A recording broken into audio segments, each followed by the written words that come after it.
Take two. Take two. Welcome back to the channel. I'm Jason. And I'm TC. We've been taking a break. We tried there to record for a little bit, and we figured, you know what, it's the holidays. We're just going to give everybody some time. We need some time. Both of us have been enormously busy. No, you guys have too. But we're back, and we're going to kind of do a bit of a reset this week, and then we'll get back into where we left off last week. I think TC's going to start with some stuff that's been on his mind while we've been off. A lot of this, what I want to talk about, is relevant to the events that are happening here in the United States. We've got it in Minneapolis, where ICE executed another guy today. We've got it in Chicago. We've got it in LA. We've got it all over this country, where the president is trying to provoke people in order that he can become far more authoritarian. If you have not read the Declaration of Independence or the U.S. Constitution, I really would like you guys to read it. It's not even that long, and it's not a hard read. We're getting all kinds of bullshit out there. So, for instance, there's one meme running around saying that Article 9 of the Constitution grants the president this certain power. Guess what? There is no Article 9. There's only 7, of which many of them are relevant, and all of them are relevant. Of course. So, anyway, we're doing a reset here, and I want to remind everybody about certain things. So, this is the Declaration of Independence. We hold these truths to be self-evident, that all men are created equal, and that they are endowed by their Creator with certain unalienable rights, that among these are life, liberty, and the pursuit of happiness. Now, I'll flat out say that our government does not make happiness and make us happy very often. It doesn't make it easy to be happy. They're certainly depriving people of life, as we witnessed today, and they're also depriving a lot of people of their liberty. And that to secure these rights, governments are instituted among men, deriving their just powers from the consent of the governed, from us. Consent of the governed. I love that phrase. Self-government. There's us to govern ourselves. That's right. That whatever any form of government becomes destructive of these ends, it is the right of the people to alter or abolish it, and to institute a new government, laying its foundation on such principles and organizing its powers in such form as to them shall seem most likely to affect their safety and happiness. I tell you how that reads to me is that we've said it on this channel. The Constitution does two things. It gives rights to the people and authority to the government, limits the authority of government. That statement in the Declaration reads to me as though rights are above authority. Mm-hmm. The government is what has the authority. They have the authority that we consent to. That we give them. And it's our right to not only question but alter that authority if it becomes tyrannical. Anyway, continue. The U.S. Constitution, we the people of the United States, in order to form a more perfect union, establish justice, ensure domestic tranquility, provide for the common defense, promote the general welfare, and to secure the blessings of liberty to ourselves and to our posterity, do ordain and establish this Constitution for the United States of America. The purpose of government is to protect liberty, essentially make our lives easier. Now, that's not in the Constitution. That's how I interpret it. I'll say this, I've said it on this channel before, that what he just read is the preamble to the Constitution, for those who don't know. And not only is that part of the Constitution, in my view, it is the most important part of the Constitution, because it is that statement alone should be setting the tone and the tenor for everything else in the Constitution, how it should be viewed. That is, for those of you with a military background, that is the mission statement. That is the commander's intent. And the commander is us, we the people. Starts right out. We the people, in order to form a more perfect union, establish justice, ensure domestic tranquility, and provide for the common defense, promote the general welfare. That's the mission. The rest of it is the task, the tasking orders. Tactical plans. So, the purposes of the government is to protect our liberty and to essentially make our lives easier. The Bill of Rights, without a separation of powers, is worthless. So you get a tyrannical government, and they will, first thing they will do, every tin-horn dictator just tramples it. It is the separation of powers which is the greatest protection of the Bill of Rights. If men were angels, no government would be required. James Madison. So the concentration of power in one place, including in one party, is the very definition of tyranny. Madison again. Without the friction of factions, the pathway to tyranny is open. And right now, our factions are two parties. Which makes it war. It's either win or lose. There's no compromising in any of this stuff.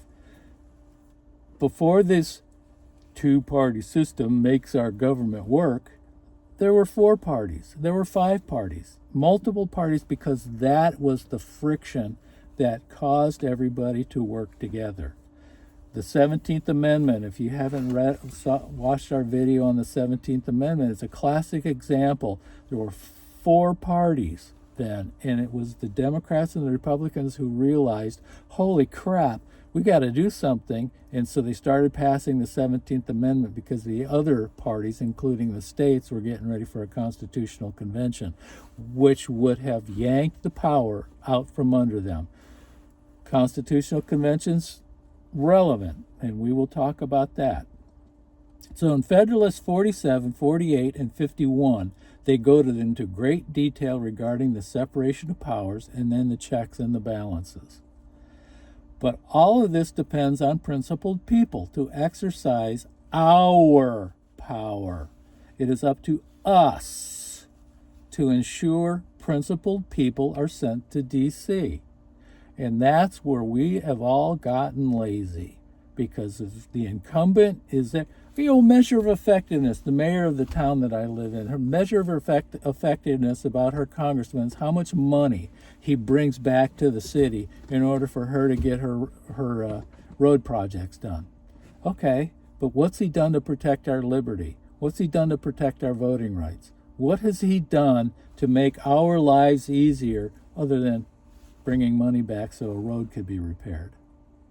So, you got to define your measure of effectiveness. Thomas Jefferson, I'm going to end on this.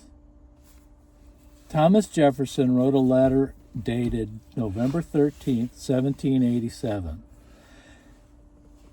And it was written to William Stephen Smith, and he was the son-in-law of John Adams. What country before has ever existed a century and a half without a rebellion? Now, he did some creative math there, because he went, okay, we got 13 colonies, and we did the revolution, and we got so much time, and we kept all of those colonies separate, and therefore 10 years plus 10 years plus 10 years, as opposed to all of together, because we were on the Articles of Confederation. We weren't one country. So, what country before has ever existed a century and a half without a rebellion? And what country can preserve its liberties if their rulers are not warned from time to time that their people preserve the spirit of resistance? Let them take arms. The remedy is to set them right as to the facts, pardon and pacify them. What signify a few lives lost in a century or two? The tree of liberty must be refreshed from time to time with the blood of patriots and tyrants.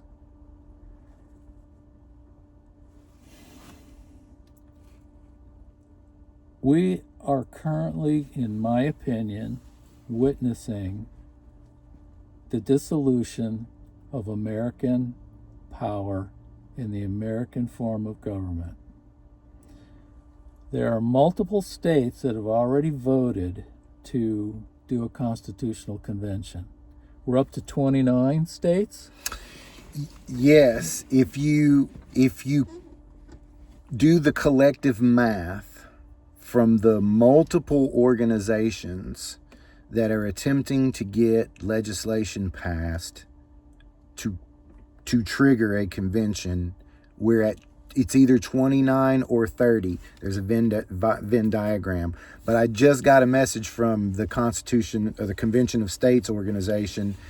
They're the largest organization that has passed legislation. 20 states alone, just them, not counting the other groups that are trying to get this done. Now, in my mind, if you have 29 states calling for a convention, you have 29 states calling for a convention. The government is going to fight this. They're going to fight it the way they did in the late 1800s and early 1900s. They're going to say, well, those states are calling, but they're calling for different legislation, and we have to be able to stand up and say no. No, if we're calling for a convention, then we're calling for one, and we'll just discuss all the topics. It doesn't matter. The point being, if we don't stand up and do something about this, it's not going to be done. And I got to tell you, both of us have been struggling with the lack of engagement on these conversations that we're having. And that's not ego. That's not going, hey, you should be paying attention to us, or we have the answer. No, that's not what we're saying at all. We're not trying to raise money. We don't want followers so that we can get default ads or sponsorship or anything else. We're trying to get a very serious message out that we believe is critical to the future rights of the citizens of this country. And if you're not engaging for, whatever your reasons are, they're not good ones. We sit around and try and think up ways to get a message across without offending people, because we don't want to offend people. We're not trying to push people away. But at the same time, you think to yourself, what do you got to say to get people to understand? He's just talking about revolution and blood and patriots and tyrants. We have mechanisms in our Constitution that allow for bloodless revolution, and the Convention of States is one of them. And we are on the precipice now. We've seen revolution. We've seen what happened on January 6th. Torches and pitchforks. That's torches and pitchforks. And I got news. If you're out there, we're seeing revolution in Iran right now. If you're out there on the left and you want to say some kind of thing about, but those people are idiots and those people are, whatever. In their mind, they believed that they were defending something because the leader that they were following told them that they were. That's a problem. And, whoever gets inspired to go out and fight for some other cause, the action is going to look the same. Understand that.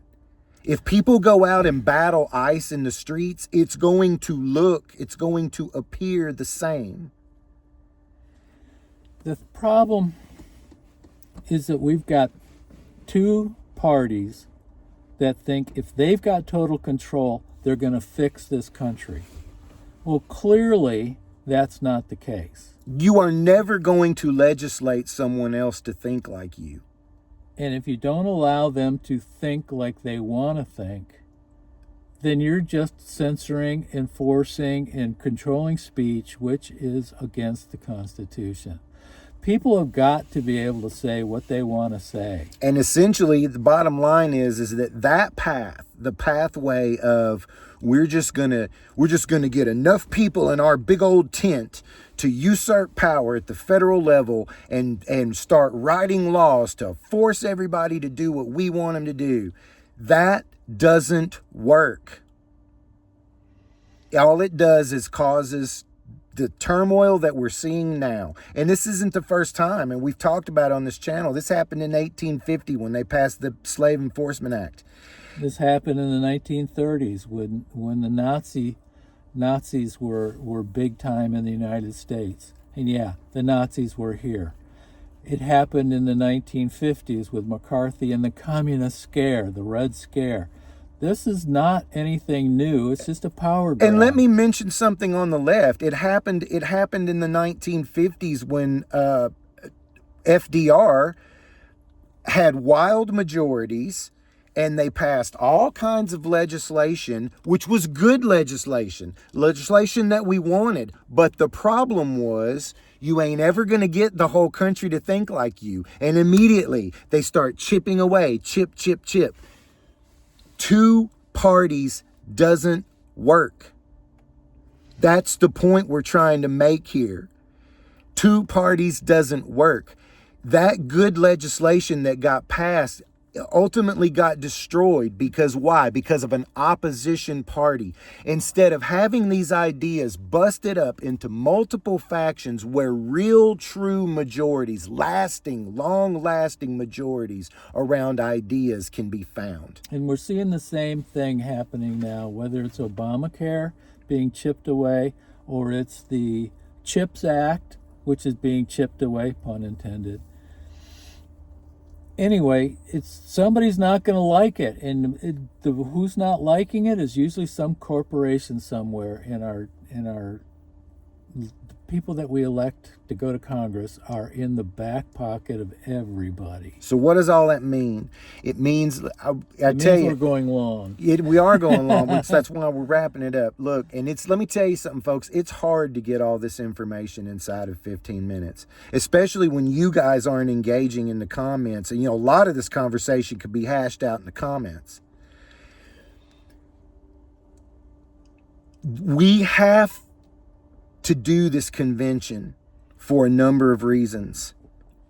It is going to be, we have painted ourselves in a corner with this two-party system. It's not enshrined in the Constitution, but it's propped up in multiple places that is going to make it very difficult to fix. And I can tell you right now, the president's going to offer you a fix for it that ends in federalizing elections, and that is not the direction we want to go. It's the states that own the elections. We've got to convince the states that we have to be a multi-party system, and that is going to be a long battle. This convention appears to be around the corner, and it can be the stepping stones to fixing the way we elect these people, and it can be the beginnings of fixing the real, very real problems that we have ignored for decades. The convention, 29 states, 30 states, only 34 are required. And then it only is going to take, 38 states to ratify it? And then that's who we are. And if your state's not involved in making a convention happen, or at least aware of it and have a plan for how they're going to do, how they want to do it, because there are no rules. Article 5 just says you can do this, but there's nothing that says how to do it. And I'm convinced that the founding fathers just said, fuck them, let them figure it out in the future.